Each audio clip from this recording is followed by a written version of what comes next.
नमस्कार शेतकरी बंधूंनो, स्वागत आहे आपलं कृषी समृद्धीमध्ये. आणि मित्रांनो, ज्याप्रमाणे आपण आपलं थंबनेल टायटलवर पाहिलं आहे त्याप्रमाणे आपल्या राज्यातील अल्पमुदत पीक कर्जाची परतफेड केलेल्या शेतकरी बांधवांसाठी एक अतिशय महत्त्वाची अपडेट आपण या व्हिडिओच्या माध्यमातून पाहणार आहोत. आणि आपल्या सर्व शेतकरी बांधवांसाठी एक अतिशय महत्त्वाची अपडेट असल्यामुळे आपल्या सर्व शेतकऱ्यांनी या व्हिडिओला काळजीपूर्वक आणि शेवटपर्यंत पाहायला अजिबात विसरू नका. खास करून ज्या ज्या काही राष्ट्रीयकृत बँका आहेत यामध्ये कोणकोणत्या बँका आहेत त्यासुद्धा आपण पुढे पाहणार आहोत. परंतु खास करून अल्पमुदतीच्या पीक कर्जाची परतफेड केलेल्या प्रत्येक शेतकऱ्यांसाठी हा एक अत्यंत महत्त्वाचा व्हिडिओ आहे. कारण की आपल्या राज्यातील शेतकऱ्यांनी अल्पमुदतीच्या पीक कर्जाची परतफेड केल्यानंतर या शेतकरी बांधवांना देण्यात येणारं 3% व्याज अनुदान जे आहे तर ते राष्ट्रीयकृत बँकांच्या हेकेखोरपणामुळे शेतकऱ्यांना मिळत नसल्याचं सध्या समोर आलेलं आहे. आणि याविषयीची सविस्तर माहिती आपल्याला व्हिडिओच्या माध्यमातून मिळणार आहे. आणि याचं महत्त्वाचं कारण म्हणजे असं आहे की आपल्या राज्यातील 35हून अधिक राष्ट्रीयकृत बँकांनी सहकार विभागाकडे प्रस्तावच न पाठवल्याने शेतकऱ्यांना प्रोत्साहन अनुदान देता येत नाही, अशी माहिती स्वतः तक्रार सहकार विभागाचे प्रधान सचिव प्रवीण दराडे यांनी राज्यस्तरीय बँकर्स समितीच्या बैठकीत केली आहे.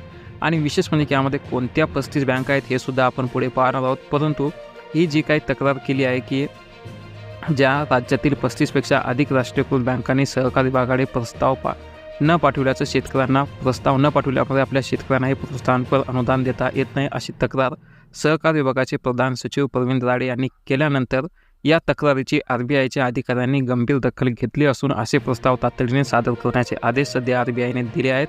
कारण की आपल्या राज्यातील शेतकऱ्यांना 0% व्याजदराने कर्ज पुरवठा करण्यासाठी डॉक्टर पंजाबराव देशमुख व्याज सवलत योजना जी आहे तर ती राबवण्यात येत असते. आणि या योजनेतून 3% व्याज परतावा जो आहे तो आपल्या शेतकरी बांधवांना दिला जात असतो. आणि विशेष म्हणजे की 2012 पासून 1 लाखापर्यंतच्या कर्जावर 3% व त्यापुढील 3 लाखापर्यंतच्या कर्जावर 1% व्याज सवलत जी आहे ती देण्यात येत असते. परंतु यामध्ये बदल करून आता 2021 पासून 3 लाखापर्यंतच्या मर्यादेपर्यंतच्या अल्पमुदत पीक कर्ज घेऊन त्याची मुदतीमध्ये परतफेड करणाऱ्या शेतकऱ्यांना आता सरसर 3% व्याज सवलतीचा लाभ जो आहे तो 2021 पासून देण्यात येत असतो. आणि यामध्ये महत्त्वाचं म्हणजे की केंद्र सरकारचे 3% आणि राज्य सरकारचे 3% असे 6% व्याज परतावा बँकाला मिळत असल्यामुळे केवळ मुद्दल भरून घेण्याचे आदेश बँकांना आहेत. मात्र राष्ट्रीयकृत बँका ज्या आहेत तर या बँकांनी या आदेशाला केराची टोपली दाखवली आहे. आणि या बँका शेतकऱ्यांना कर्ज देताना हात जो आहे तो आखडता घेतात. आणि त्यामुळे खरीप हंगामाच्या आढावा बैठकीमध्ये दरवर्षी मुख्यमंत्री आणि मंत्री या बँकांच्या अधिकाऱ्यांना सूचना देऊनही त्यांना फारसे महत्त्व देत नाहीत. आणि ज्या बँका कर्ज पुरवठा करत नाहीत त्यांच्यावर गुन्हे दाखल करण्याचे आदेशही दिले होते.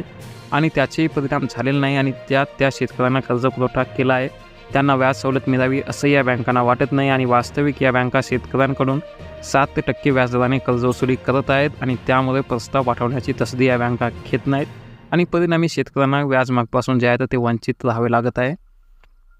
आणि मित्रांनो, याची माहिती सहकार विभागाचे प्रधान सचिव प्रवीण दराडे यांनी राज्यस्तरीय बँकर्स समितीच्या बैठकीमध्ये दिली आहे. आणि या बँका ज्या आहेत त्या गेल्या अनेक वर्षापासून व्याज सवलतीचे प्रस्ताव जे आहेत त्या राज्य सरकारकडे पाठवत नाहीत आणि त्यामुळे शेतकरी वंचित राहत आहेत, असा मुद्दा या बैठकीमध्ये उपस्थित केला गेला आहे. आणि या तक्रारीची RBIचे अधिकारी आणि राज्यस्तरीय बँकर्स समितीच्या सदस्यांनी गंभीर दखल जी आहे तर ती घेतली आहे. आणि ज्या बँकांनी असे प्रस्ताव पाठवले नाहीत त्यांनी तातडीने हे प्रस्ताव पाठवावेत असे आदेश देण्यात आलेले आहेत.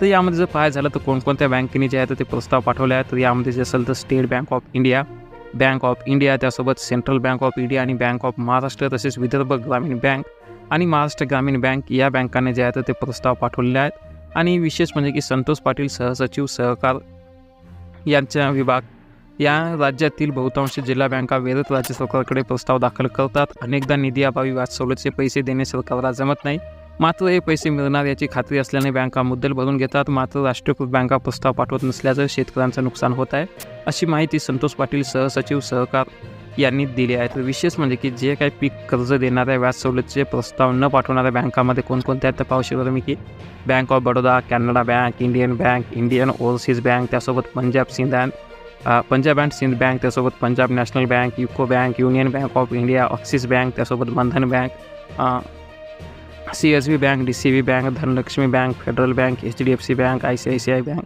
त्यासोबत IDBI बँक, IDFC बँक, त्यासोबत इंडसइंड बँक, कर्नाटका बँक, करूर वेस्ट बँक, त्यासोबतच महत्त्वाचं म्हणजे कोटक महिंद्रा आणि येस बँक, तसेच DBS या काही बँका आहेत ज्यांनी अजूनसुद्धा प्रस्ताव पाठवले नाहीत.